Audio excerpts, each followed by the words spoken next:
Let's talk about COVID-19 rapid test kit. This test kit, it comes with the three things. One is buffer solution, then a dropper and test cassette. Buffer solution, it will be helpful in run of sample. It produces a capillary action which facilitate the sample run. Then dropper will be helpful in adding a sample, and the test kit is a simple plate where the test will be performed. Okay, so the COVID-19 rapid test, it works on the principle of chromatographic immunoassay, right? It detects the immunoglobulin G and immunoglobulin M antibodies against SARS coronavirus 2, right? The sample which is taken for the detection is either blood or serum, or it can be plasma. Now, when we are exposed to the COVID-19 infection, the first immunoglobulin appears into our body is immunoglobulin M, but it remains undetectable till 7 to 8 days.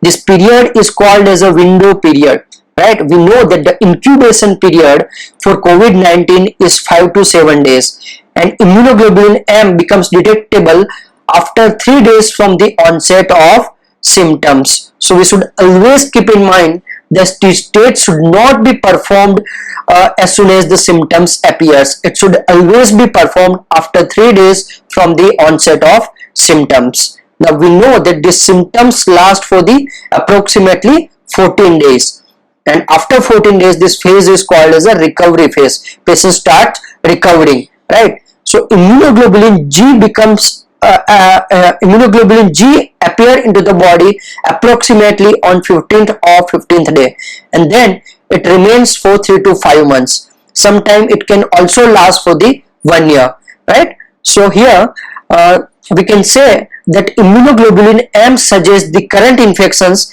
whereas immunoglobulin G suggests the previous infection. Okay, now let's discuss the process of this rapid COVID-19 test kit.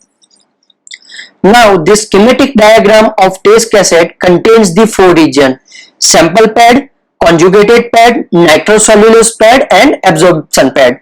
The sample pad is the region where the sample solution such as blood, plasma or serum can be kept, and it also contains the buffer solutions. Buffer solution will help in the run of sample along the test cassette, right? Now, for example, our blood sample contains the immunoglobulin M and G both, right?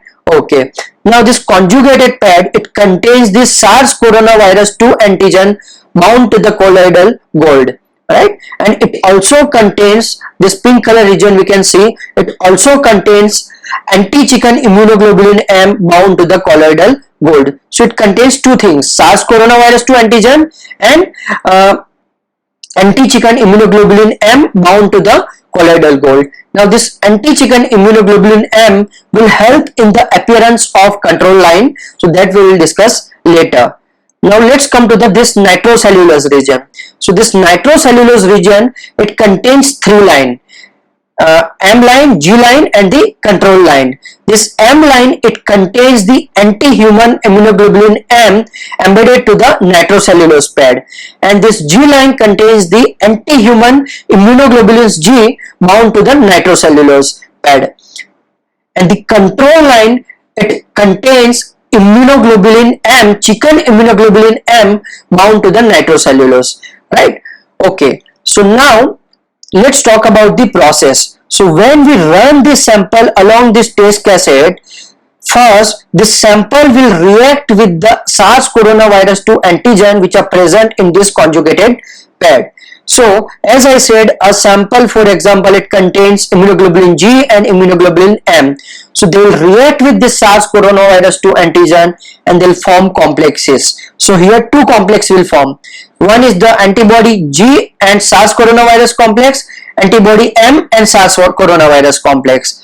Now as the sample run upwards, first antibody M and SARS coronavirus complex will react with the anti-human immunoglobulin M which are present here, and it will appear as a colored line, right? Then when the sample runs further upward, the other complex, that is antibody G and SARS coronavirus, will react with the anti-human immunoglobulin G and it will appear as a colored line.